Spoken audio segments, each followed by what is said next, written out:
mga lamok ay ang tinagurian ngayong number 1 sa lahat ng mga hayop that cause most death among humans. Ang kasalukuyang mga pag-aaral ay nagsasabi na mahigit 750,000 deaths ang naitatala sa isang taon dahil sa lamok. Maliban sa kirot ng kanilang kagat at pantal na naiiwan nito, nagdadala rin sila ng mga viruses na naipapasa sa tao o sa mga hayop na sanhi ng mga malalang mga sakit and eventually death. Ang malaria, yellow fever, dengue fever, at ang Zika ay ang mga pangunahing sakit na naidudulot ng kagat ng isang lamok. Ito rin ay ang mga pangunahing rason ng accumulated deaths over mosquito bites.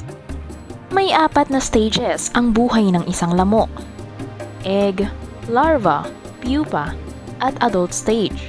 In the first 3 stages, mosquitoes live underwater. Their adult life starts when they emerge from the water.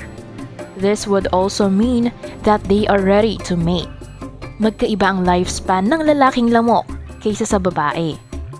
Habang 1 linggo lang sa lalaking lamok, ang buhay ng babae ay umaabot sa 3 weeks dahil sa kanilang pagbubuntis at laying of eggs. Sa isang random interview survey na ginawa hinggil sa opinyon ng mga tao sa lamok, walang mabuting nasabi ang sinumang tinanong hinggil sa lamok, maliban na sa mga scientist. Ang lahat ay gustong i-eradicate ang mga lamok, ngunit may ibang opinyon ang mga eksperto. Scientists believe that mosquitoes have been in existence for a long time, though the oldest fossil is believed to be 79 million years old, way long before humans' existence. Sa kadahilan ng ito, scientists believe that it is impossible to eradicate them. They have survived through Earth's ever-changing and over-challenging history. Sa kabila ng lahat ng negatibong pagkakilala natin sa insektong ito, hindi maikakaila na ito ay gawa pa rin ng may likha. At sa ganitong perspektibo, makikita natin ang magandang role ng mga lamok sa sangkatauhan. Alam ba ninyong sa mahigit na 3,500 na species ng lamok, about 3/4 o 3/4 lamang ang nangangagat para sa dugo? Ang babaeng lamok lang din ang sumisipsip ng dugo para makapangitlog ito. With their multitude, ang pangunahing function ng mga lamok ay ang pagiging pollinators.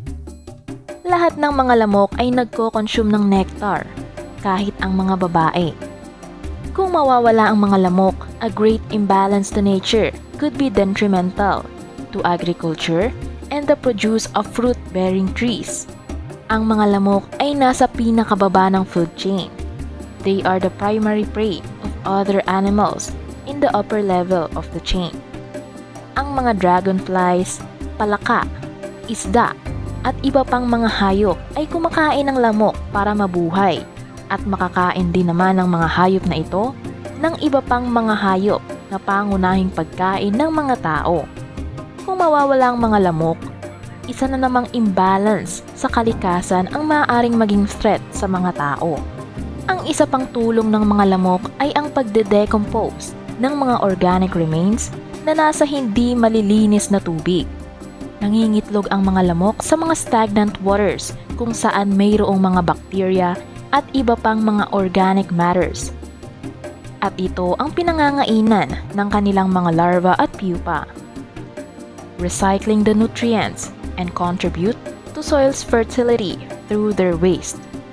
Sa makatuwid, walang nilikha na walang halaga. Ang peste sa ating paningin ay isa sa nagre-regulate ng animal-plant population ng mundo. Nakakamangha that even the deaths of animals caused by this pest regulates balance in nature. This makes us all appreciate the perfection of the wonders of creation.